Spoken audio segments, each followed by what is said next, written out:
Bueno, anem amb el teatre per acabar, bàsicament el modernisme, i en el cas del teatre, de qualque manera, s'art síntesi i s'art total, perquè agafa, és un gènere molt característic del modernisme, renova molt el panorama teatral i m'encanta aquest pòster dels quatre gats, que després explicarem el que és, supos que també ho veureu a qualque altra assignatura, i tenim dos corrents en aquest cas. Ja sabeu que cada gènere té un corrent, per favor, associeu, aquesta associació heu de fer bé. A la poesia tenim corrents estètics, prerafaelisme, simbolisme, a la novel·la tenim tipus de novel·la i aquí heu de recordar que hi ha dos corrents, regeneracionista i vitalista, que també és influència nietzscheana, com té Maragall en el corrent vitalista, i el corrent simbolista i esteticista.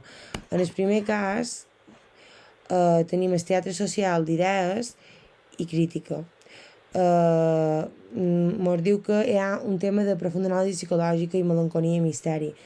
Si vos hi fixeu, tampoc hi ha molta diferència, està molt relacionat amb tots els temes, tant de narrativa, sobretot s'assembla més a la narrativa. De qualque manera, el teatre social d'idees representa moltes vegades conflictes i tensions que se produeixen en els mateixos quadres de costums. Per tant, serveix per veure quina situació vital tenen els personatges dins una societat com la que viven els modernistes. D'acord? En el segon cas tenim una idea de com moure l'espectador, fer-lo pensar amb elements significatius, s'assemblaria més a lo que és la novel·la simbòlica, d'acord? Intentant com moure l'espectador, produir aquesta catarsi a través de diferents símbols. Això seria la introducció del teatre, que vull que és molt fàcil, però quan vos entri al teatre vos entrarà també amb en Rossinyol. Com a vida, dic que és un artista polifacètic, que és el model de modernista pur. En Santiago Rossinyol pertanyia en el corrent esteticista, si recordeu, és el representant de l'art per l'art i és el representant de les festes modernistes de Sitges, on se reunien per explorar noves idees i per combatre aquesta societat endarrerida artísticament i culturalment. Els Quatre Gats és una cerveseria de Barcelona, vos he deixat aquí una foto antiga, on hi havia un punt de trobada de diferents artistes, on se feien tertúlies i on és el bar modernista per excel·lència, és un lloc molt simbòlic també, i és el modernisme una Barcelona de luxe i de misèria, mos posa, no?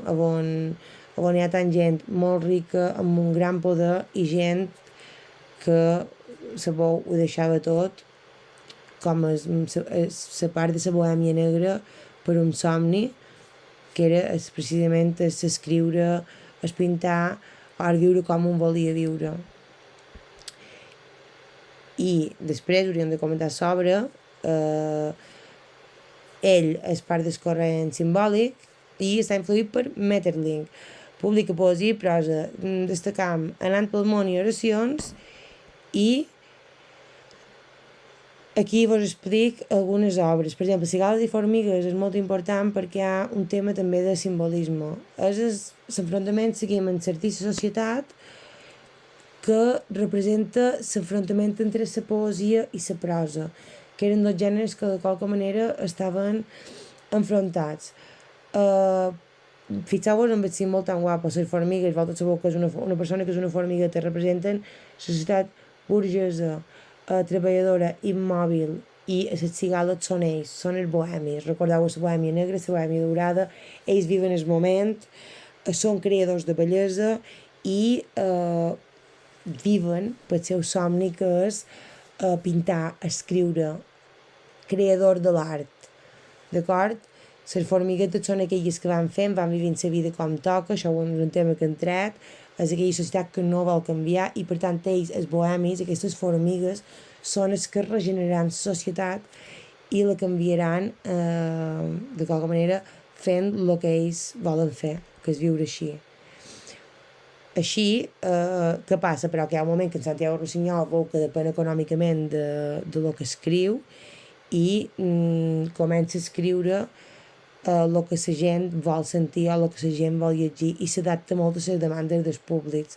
i comença a escriure peces humorístiques, quadres de costums, i per tant deixa una mica aquest tema de l'enfrontament social que s'havia plantejat fins ara.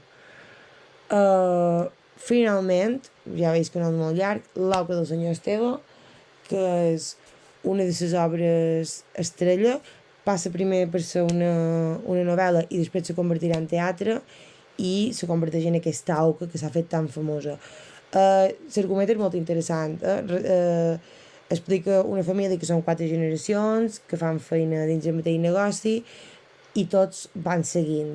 Però neix en Ramonet, a la 4a generació, que vol ser artista. Per tant, és aquest artista que diu jo no vull seguir fent això, com m'explicaven, per exemple, en Maragall, no? Que no volia viure, o sigui, en la indústria tèxtil, i vol fer el que té ganes de fer, que és viure del seu art. I de qualque manera torna a aparèixer aquest enfrontament artista-societat. Quina és la diferència entre el tractament que se'n fa ara i les obres anteriors?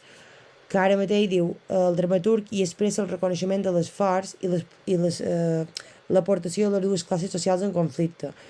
Perquè, clar, el tema és la burgesia fa dobbers. La burgesia són les formigues, aquestes formigues que van fent feina, però no són capaços de gaudir d'aquest art, de gaudir d'aquest moment, no?